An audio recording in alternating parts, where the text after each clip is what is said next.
Chapitre 91, c'était aujourd'hui. 1. La voix tremblante d'Hubert, emplie d'incrédulité, demanda à nouveau. Vraiment? Tu dis que tu es devenu un seigneur, pour de vrai? Oui. Grâce à cette guerre, Ferdium a pris le contrôle du comté de Digald, et en reconnaissance de cela, j'ai obtenu la terre du baron Fenry en tant que fief. En combinant 3 baronnies, cela représente maintenant près de la moitié de la taille d'un comté. Ah, penser que tu es un seigneur maintenant. Être un maître de tour signifiait que le rang d'un baron n'était guère impressionnant. Cependant, si quelqu'un avait gagné à la fois des terres et un titre, devenant un noble, il était naturellement obligé de montrer le respect qui lui était dû. Mais il était un peu gênant de commencer soudainement à être poli avec quelqu'un avec qui il avait été informel tout du long. S'ils s'étaient rencontrés alors que le titre était déjà en place, ce serait différent.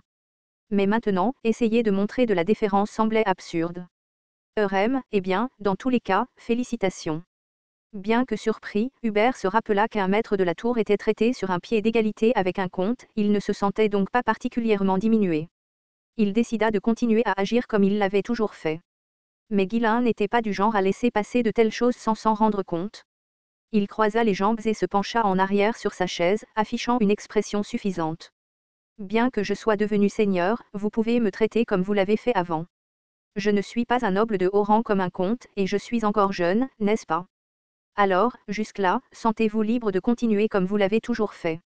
Cela semblait comme s'il avertissait Hubert qu'il ne tolérerait pas qu'il continue à agir ainsi une fois que Guilain serait devenu comte. Hubert, pinçant les lèvres, répondit avec un sourire. Bien sûr, restons décontractés. Comme avant. Il ne pouvait qu'espérer que le titre de Guilain s'arrêterait à baron et n'irait pas plus loin. Quoi qu'il en soit, il semble que nous soyons vraiment dans le même bateau. Travaillons bien ensemble à partir de maintenant. Tu as fait un choix judicieux. Tu ne regretteras pas la décision que tu as prise aujourd'hui. Guilain lui tendit la main et ils se serrèrent la main. Même s'ils pouvaient se retrouver pris dans une guerre, la tour de la Flamme écarlate n'avait pas vraiment d'autre option. Au lieu de dépérir, cela ne semblait pas être une mauvaise idée de prendre un risque avec ce jeune homme. Même si tout ce que Guilain disait ne pouvait pas être pris au pied de la lettre, n'avait-il pas quand même gagné la guerre grâce à une stratégie audacieuse? Bien qu'il soit toujours furieux à l'idée que cette précieuse pierre runique explose, le simple fait que Guilain ait pensé à un tel plan était impressionnant en soi. Ayant obtenu ce qu'il voulait, Guilain ne perdit pas de temps à se lever de son siège. Je vais prendre congé alors. Contactez-moi une fois les préparatifs terminés. Compris? Nous nous préparerons immédiatement. Prends soin de toi sur ton chemin. Alors que Guilain quittait la tour, un étrange sourire apparut sur son visage. Ils peuvent penser que c'est un pari, mais c'est le seul moyen de sauver la tour de la Flamme pourpre. Dans sa vie précédente, la tour de la Flamme pourpre s'était effondrée, victime des manigances de la tour écarlate. En fin de compte, c'était presque comme si le duché de Delphine avait détruit lui-même la tour de la Flamme pourpre. Après tout, celui qui avait nourri Delmu, le maître de la tour écarlate, n'était autre que le duché de Delphine. Astérisque astérisque astérisque. Dès que Guilain revint à Ferdium, il fit rapidement ses bagages et rassembla tout son peuple sans exception. Cela comprenait Vanessa, qui s'était rétablie dans une certaine mesure, et les autres mages. Guilain regarda tout le monde autour de lui et parla rapidement. Gillian, prends les gens et va d'abord à Fenry. Laisse la gestion du domaine à l'administrateur actuel et assure-toi de te concentrer sur la sécurité avec Kee. Ceux qui s'attendaient à partir pour le domaine de Fenry furent déconcertés par ces ordres inattendus. Jeune maître, non, monseigneur, ne venez-vous pas avec nous? Non, j'ai un autre endroit où je dois m'arrêter. Je vais juste prendre quelques mercenaires avec moi comme escorte. Où allez-vous cette fois? Allez-vous abandonner complètement le domaine? Il y a quelque chose d'essentiel que je dois faire pour gérer le domaine correctement. Je dois d'abord m'occuper de ça. Où vas-tu? À Austerne, dans le royaume de Céron. Céron était un royaume situé à l'ouest de Britannia. Il lui suffisait de traverser la frontière sud-ouest, en longeant la longue chaîne de montagnes qui s'étendait jusqu'à Digald. Ce n'était pas loin. Cependant, Austerne n'était pas une région frontalière. En fait, c'était bien plus proche de la capitale de Céron. Bolinde, les bras croisés, regarda intensément Guilain, intrigué par sa déclaration soudaine.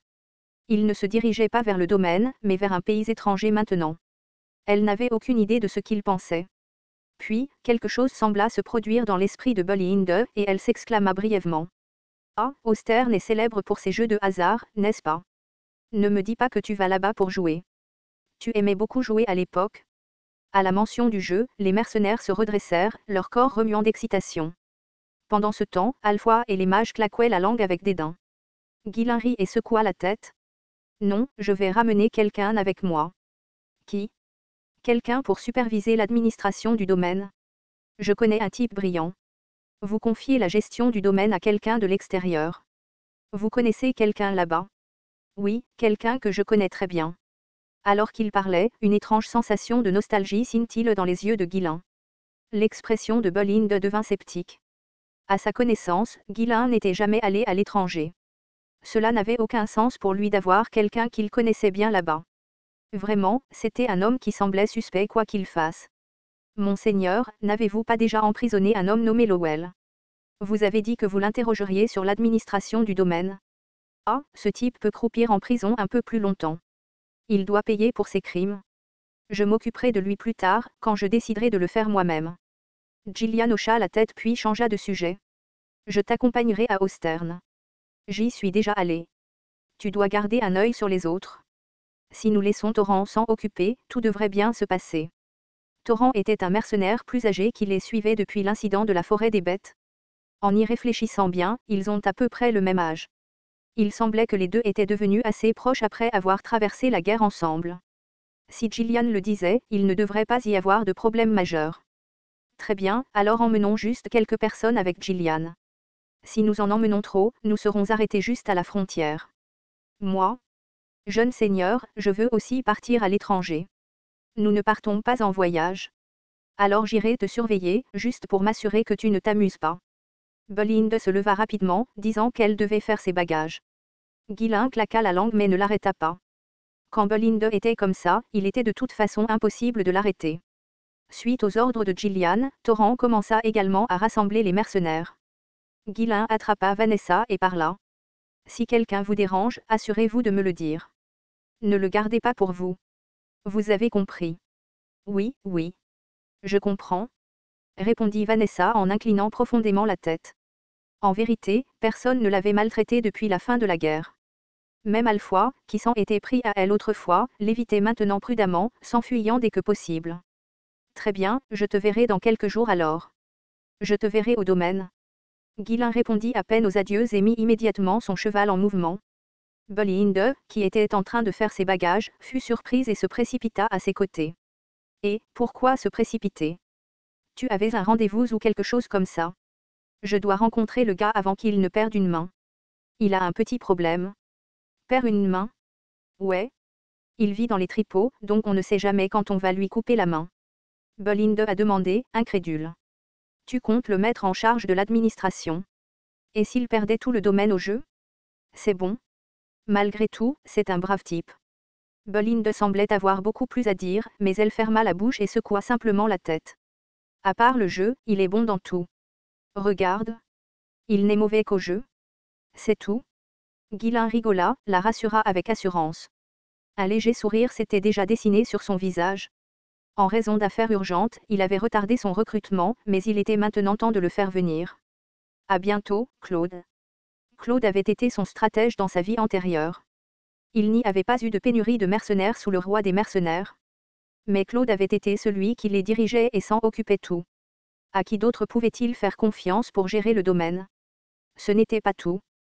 Pendant la guerre, il avait conçu des stratégies brillantes et imprévisibles, faisant que même les commandants ennemis le convoitaient comme le stratège des stratèges. Même s'il ne savait pas se battre, il n'a jamais retenu sa langue acérée contre les mercenaires brutaux, et il s'est même affronté à Ghislain lui-même à plus d'une occasion. Mais grâce à lui, ce qui n'était autrefois qu'un petit corps de mercenaires avait réussi à faire la guerre à un royaume pendant une année entière. Dans sa vie passée, ce type n'a pas pu utiliser pleinement ses capacités. Peu importe à quel point ses tactiques et ses stratégies étaient brillantes, il y avait une limite à ce qu'il pouvait accomplir avec un corps de mercenaires qui manquait d'une base d'opération solide. Mais les choses étaient différentes maintenant. Il avait gagné du territoire et était prêt à accroître son influence. Claude avait montré ses talents même dans ces conditions difficiles. Cette fois, il serait en mesure d'avoir un impact encore plus grand. Ne gâche pas ta vie dans cette vie à jouer à nouveau. Dans sa vie passée, lorsque Claude a rejoint le corps des mercenaires, il avait déjà perdu une main et les tendons d'une de ses chevilles étaient sectionnés. Il y avait des raisons pour lesquelles il ne pouvait s'empêcher de s'accrocher au jeu même après s'être retrouvé dans un tel état. Dans cette vie passée, c'était déjà une situation irréversible. Mais cette fois, je pouvais résoudre le problème avant que Claude ne se blesse. Astérisque astérisque astérisque. Après plusieurs jours de voyage, dès notre arrivée à Osterne, j'ai cherché la plus grande maison de jeu de là-bas. Le reste du groupe, habitué à ma tendance à agir en premier sans trop d'explications, me suivit en silence. Salle de jeu Kraken. Un grand panneau représentant une pieuvre clignotait vivement au-dessus de l'entrée.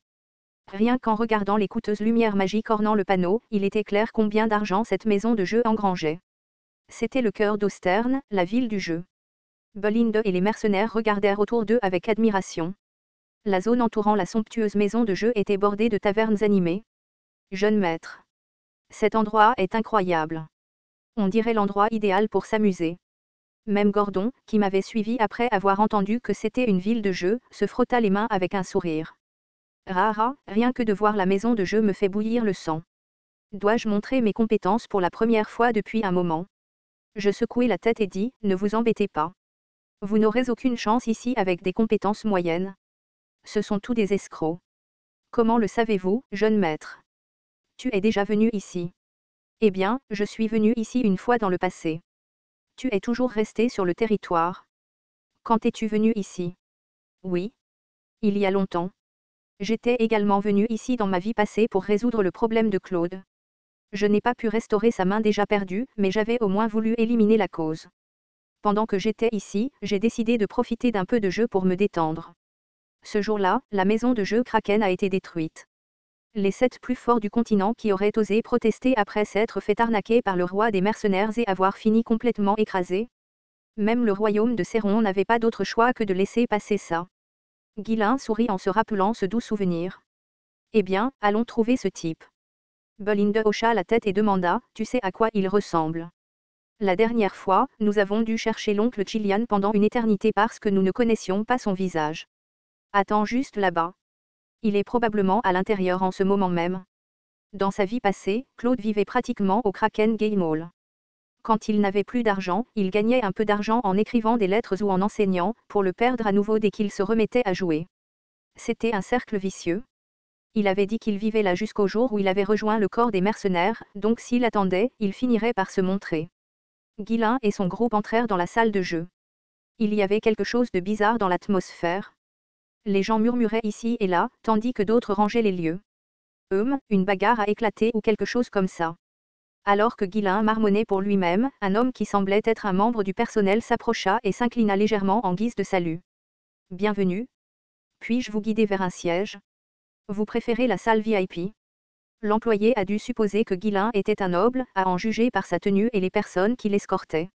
Il avait des yeux perçants, dignes de quelqu'un qui travaille dans une maison de jeu. Guilain jeta un coup d'œil autour de lui et secoua la tête. L'ambiance ici semble mauvaise. Il s'est passé quelque chose? Ce n'est rien de grave. Juste une petite agitation. Ça arrive tout le temps dans un endroit comme celui-ci. Eh bien, c'est vrai. Cela aurait été plus étrange s'il n'y avait pas eu de bagarre dans un endroit où l'argent joue un rôle.